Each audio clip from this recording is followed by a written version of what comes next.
గత 9 నెలలుగా రాష్ట్రంలో వినబడని ఒక కొత్త పదం ఈ రోజు రాష్ట్రంలో సడన్ గా ప్రత్యక్షమైంది.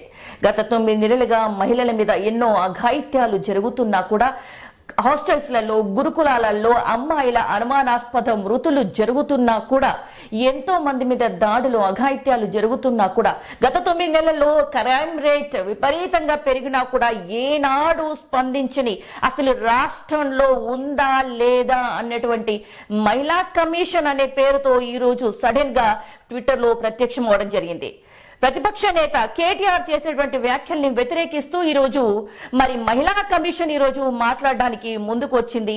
మహిళల్ని కించపరిచారు అంటూ నిన్న సీతక్క కావచ్చు, ఈరోజు మహిళా కమిషన్ అంటూ శారదా నేరెళ్ళ అనేటువంటి ఒక మహిళ కూడా ఈరోజు తెర మీదికి వచ్చారు. మరి ఇన్ని అఘాయిత్యాలు జరుగుతుంటే సీతక్క ఎక్కడుంది? మన గతంలో కూడా చాలా సార్లు ఇన్ని అఘాయిత్యాలు జరుగుతుంటే ఇంట్లో అసలు ఒక రాష్ట్రంలో ఒక హోమ్ మినిస్టర్ అనే వాళ్ళు లేరు. మరి సీతక్క మహిళ కాదా? ఎందుకు స్పందించట్లేదు?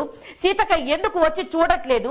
మొన్నటికి మొన్న షాద్నగర్ లో ఒక దళిత మహిళ మీద కూడా అంత దారుణమైనటువంటి దాడి జరిగినా కూడా చాలా లేట్ గా స్పందించినటువంటి సీతక్క ఈ మహిళా కమిషన్, అసలు మొన్న షాద్నగర్ ఘటనలో మహిళా కమిషన్ అనేది ఎంటర్ అయిందా? అంత అరాచకంగా ఒక మహిళని పోలీస్ స్టేషన్ లో హింస పెడుతుంటే కూడా మరి మహిళా కమిషన్ ఎక్కడ ఉంది? ఈ రోజు ఒక ప్రతిపక్ష నేత ఒక వ్యాఖ్యలు చేసిన వ్యాఖ్యల యొక్క ఉద్దేశం ఏంటి?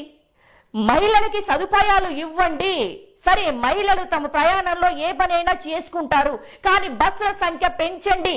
ఇదే కదా ఇంటెన్షన్, ఇదే కదా మాట చెప్పింది. బస్సుల సంఖ్య పెంచండి అని ఒక మాట అంటే దానికి వ్యతిరేకిస్తూ మహిళల్ని కించపరుస్తున్నారు అంటూ రకరకాలుగా నిన్నటి నుండి సీతక్క ఫైర్ అవ్వడం. మరి ఫైర్ బ్రాండ్ సీతక్క ఇన్నాళ్ళు ఎక్కడుంది? ఎంతసేపు రాజకీయాలు, తన ఇసుక మాఫియా, తన రాజకీయాలు ఏంటి, తన దందాలు ఏంటి, తన వ్యవహారం ఏంటో చూసుకుందే కానీ మరి మహిళల మీద జరుగుతున్నటువంటి అఘాయిత్యాల మీద ఏనాడు స్పందించని సీతక్క ఈ రోజు కొత్తగా కేటీఆర్ మాట్లాడగానే స్పందించడం జరిగింది. ఇప్పుడు బస్సు ప్రయాణాలు ఎందుకు రిపీట్ బస్సు ప్రయాణాలు ఉపయోగకరంగా యూజ్ చేసుకోవాలి. ప్రయాణం అనేది ఒక యూస్ఫుల్, ఎంతో మంది మహిళలు తమ యొక్క విధులు నిర్వర్తించుకోవడానికి ఉపయోగపడేటువంటి ఒక ప్రయాణ సాధనం. అలాంటి బస్సులలో మనం రెగ్యులర్ గా చూస్తూనే ఉంటాం. నేను కూడా చాలా సార్లు అసలు ఈ బస్సు, ఉచిత బస్సు పరిస్థితి ఏంటో చూడడానికి కూడా చాలా సార్లు ఉచిత బస్సు ప్రయాణం చేయడం జరిగింది. అప్పుడు కూడా చాలా సార్లు ఏం జరుగుతుందంటే ప్రతిసారి బస్సులో ఏదో ఒక గొడవ, సీట్ల గురించి, సీట్లు దొరకక, కాస్త అటు ఇటు జరగక ఒత్తిళ్లకు గురై ఆ మహిళలు బస్సులలో జుట్లు పట్టుకొని కొట్టుకోవడం, తిట్టుకోవడం లాంటివి ప్రత్యక్షంగా బస్సులలో చూస్తాం. మరి అలాంటి ఫ్రీ బస్సు నువ్వు ఇచ్చేందుకు, ఇవ్వకెందుకు? బస్సుల సంఖ్య పెంచండి అని అడిగితే ఇంత అరాచకమా? మహిళలు చనిపోయినాడు, ఎక్కడ పోయారు మీరంతా? మహిళల మీద అఘాయిత్యాలు జరుగుతున్నాడు, ఎక్కడ పోయింది ఈ మహిళా కమిషన్?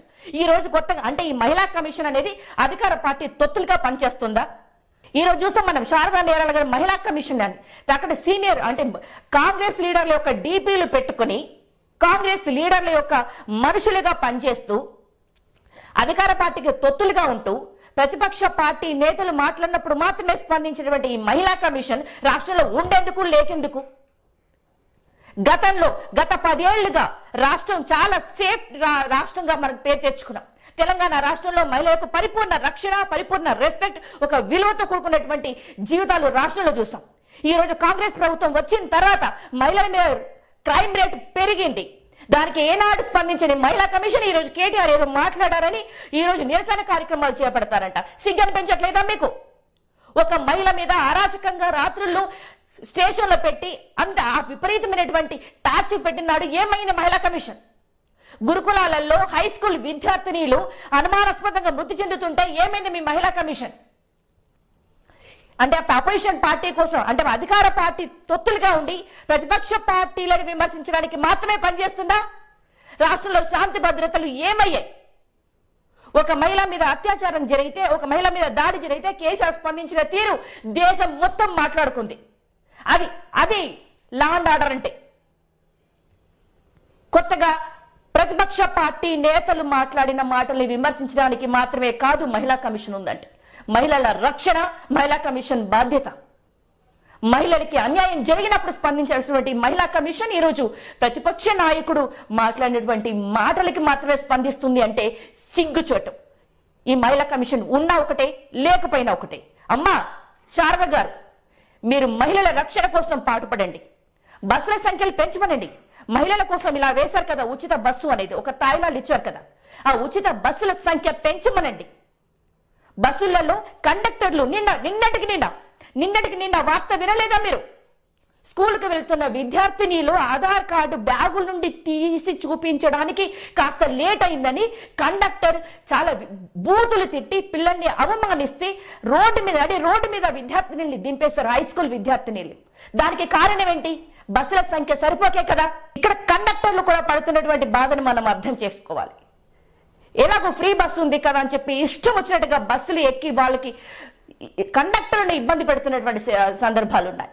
కండక్టర్ ఏదైనా అంటే వాళ్ళ మీద దాడులు చేసినటువంటి సందర్భాలు కూడా గత 9 నెలల్లో మన రాష్ట్రంలో చూస్తాం. దేశం అంతా నవ్వుకుంటుంది తెలంగాణ రాష్ట్రంలో ఫ్రీ బస్ ఉందని. ఒకవైపు గొప్పగా కాంగ్రెస్ పార్టీ చెప్పుకుంటున్నా కూడా వాస్తవాలు చూసి దేశం అంతా నవ్వుకుంటుంది. ఇదా మేము కోరుకుంది, ఇదా తెలంగాణ మహిళ కోరుకుంది. అమ్మా మహిళా కమిషన్ శారద గారు, మహిళలకి రక్షణ ఇవ్వండి అమ్మా. మీరు అధికార పార్టీ తొత్తులుగా కాదు, మహిళలకి భద్రతగా పనిచేయండి, మహిళలకి భరోసా ఇచ్చేలా పనిచేయండి. నమస్కారం.